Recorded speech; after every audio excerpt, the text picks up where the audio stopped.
നമസ്കാരം. പൗരാണികതയുടെ പ്രതീകാത്മകമായ പുനരാവിഷ്കാരങ്ങളാണ് ഐതിഹ്യങ്ങൾ. ദൃശ്യമാധ്യമങ്ങളും സോഷ്യൽ മീഡിയകളും ഇത്രത്തോളം ജനഹൃദയങ്ങൾ കീഴടക്കുന്നതിന് മുൻപ് മലയാളികളുടെ മനസ്സിൽ ചിരപ്രതിഷ്ഠ നേടിയ ഒരു മഹാഗ്രന്ഥമുണ്ടായിരുന്നു. പാഠശാലകളിൽ പഠിച്ചിട്ടില്ലാത്ത ഒരു സാധാരണക്കാരൻ എഴുതി മലയാളത്തിൻ്റെ അത്ഭുതാതരങ്ങൾ ഏറ്റുവാങ്ങിയ മലയാളത്തിൻ്റെ കഥാസരിത് സാഗരം ഐതിഹ്യമാല.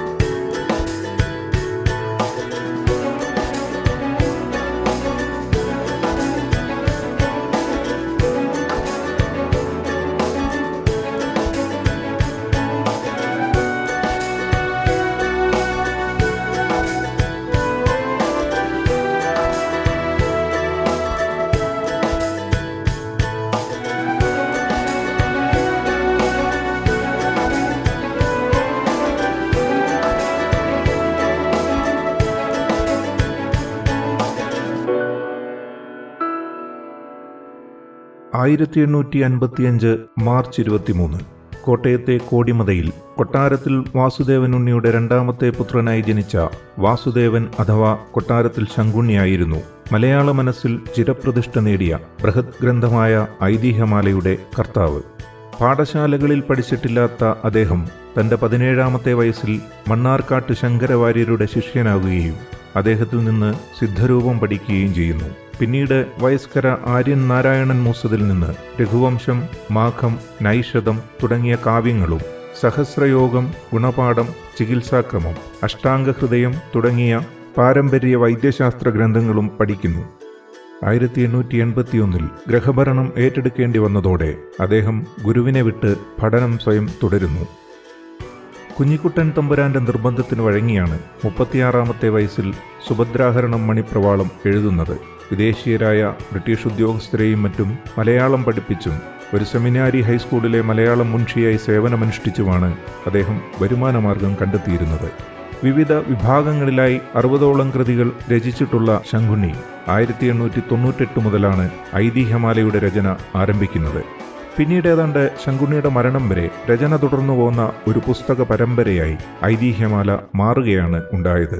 1937 ജൂലൈ മാസം മൺമറഞ്ഞ കൊട്ടാരത്തിൽ ശങ്കുണ്ണി എന്ന പ്രിയ കഥാകാരൻ മലയാള സാഹിത്യത്തിനു നൽകിയ മഹൽ സമ്പാദ്യമായ ഐതിഹ്യമാലയുടെ കഥകളിലൂടെയുള്ള ഒരു യാത്രയാണിത്.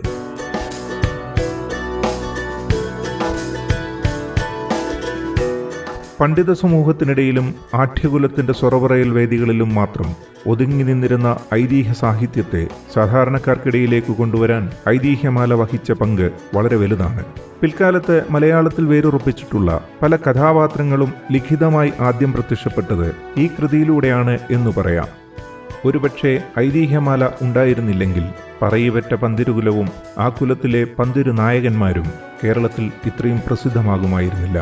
അതുപോലെ തന്നെയാണ് കടമറ്റത്ത് കത്തനാർ, കായംകുളം കൊച്ചുണ്ണി, കുളപ്പുറത്ത് ഭീമൻ എന്നീ വീരനായകന്മാരും പാഴൂർ പടിപ്പുര, കല്ലൂർമന, പാണ്ടൻപുറത്തെ ഉപ്പുമാങ്ങ തുടങ്ങിയ സ്ഥല സാമഗ്രികളും പ്രാദേശിക ഭേദമന്യേ മലയാളികൾക്ക് പരിചിതമായി തീർന്നത് ഐതിഹ്യമാലയിലൂടെ തന്നെയാണ്.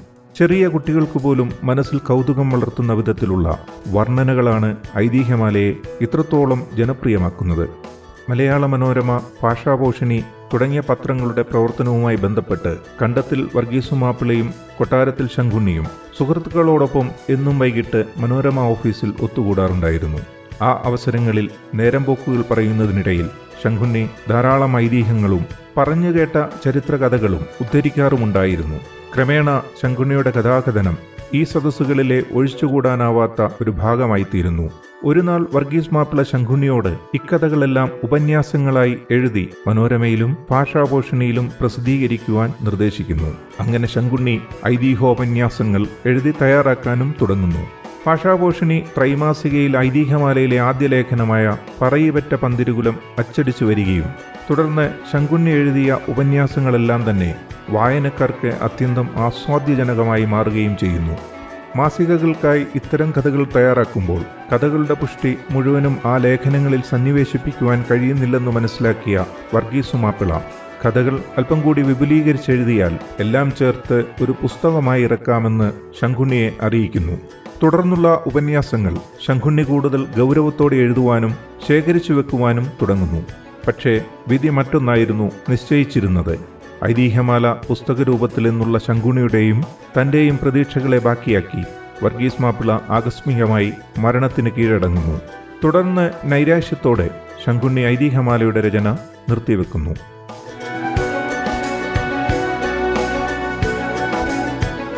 പക്ഷേ കാലം ഐതിഹ്യമാലയ്ക്കായി കാത്തുവച്ചിരുന്നത് മറ്റൊരു വിധിയായിരുന്നു. 1909 ലക്ഷ്മിബായി എന്ന മാസികയുടെ മാനേജരായിരുന്ന വെള്ളായിക്കൽ നാരായണ മേനോൻ അദ്ദേഹം തയ്യാറാക്കുന്ന ലക്ഷ്മിബായി ഗ്രന്ഥാവലിയിലേക്ക് ഐതിഹ്യമാല ഒരു പുസ്തകമായി ചേർക്കുവാൻ ശങ്കുണ്ണിയോട് സമ്മതം ചോദിക്കുന്നു. തൻ്റെ ചിരകാല ആഗ്രഹത്തിലേക്കുള്ള വഴി തുറക്കുന്നു എന്നറിഞ്ഞ ശങ്കുണ്ണി സസന്തോഷം അത് സമ്മതിക്കുകയും അതുവരെ തയ്യാറാക്കിയിട്ടുണ്ടായിരുന്ന 24 കഥകളും അയച്ചു കൊടുക്കുകയും ചെയ്യുന്നു. പക്ഷേ ഏറെ താമസിയാതെ ലക്ഷ്മിബായി മാസിക അടച്ചുപൂട്ടുകയും തൃശൂരിലെ മംഗളോദയം അച്ചുകൂടം കമ്പനി ഐതിഹ്യമാലയുടെ തുടർന്നുള്ള പ്രകാശനം ഏറ്റെടുക്കുകയും ചെയ്യുന്നു. 1973 മംഗളോദയം മൃതപ്രായമാകുന്നതുവരേക്കും അവരായിരുന്നു ഐതിഹ്യമാലയുടെ പ്രസാധകർ. 8 ഭാഗങ്ങളിലായി പൂർത്തീകരിച്ചിരുന്ന ഈ മഹൽ സമ്പാദനം 1974 മുതൽ കൊട്ടാരത്തിൽ ശങ്കുണ്ണി സ്മാരക സമിതി ഏറ്റെടുക്കുകയും 2 ഭാഗങ്ങളാക്കി പുനഃപ്രസിദ്ധീകരിക്കുകയും വിതരണം നാഷണൽ ബുക്സ് ഏറ്റെടുക്കുകയും ചെയ്യുന്നു. തുടർന്ന് 1978 മുതൽ സമിതിക്ക് വേണ്ടി കറൻ ബുക്സ് സമ്പൂർണ്ണ ഐതിഹ്യമാല ഒറ്റ ഭാഗമായി പ്രസിദ്ധീകരണം ആരംഭിക്കുകയുണ്ടായി. 1974 മുതലുള്ള കണക്കനുസരിച്ച് മാത്രം ഐതിഹ്യമാലയുടെ 2 ലക്ഷത്തിലധികം കോപ്പികൾ അച്ചടിച്ചിറങ്ങിയിട്ടുണ്ട്. മലയാള പുസ്തകങ്ങളിൽ ഇത്രയും പതിപ്പുകളിലൂടെ ഏറ്റവും കൂടുതൽ പ്രതികളിറങ്ങിയിട്ടുള്ള ചുരുക്കം പുസ്തകങ്ങളേ ഉള്ളൂ. Aithihyamala the great legends of Kerala എന്ന പേരിൽ മാതൃഭൂമി ബുക്സ് ഒരു ഇംഗ്ലീഷ് വിവർത്തനം 2010 ഏപ്രിൽ മാസത്തിൽ പ്രകാശനം ചെയ്തിട്ടുണ്ട്. ശരിക്കും എത്ര തൊടുത്താലും തീരാത്ത കഥകളുടെ ഒരു ആവനാഴിയാണ് ഐതിഹ്യമാല.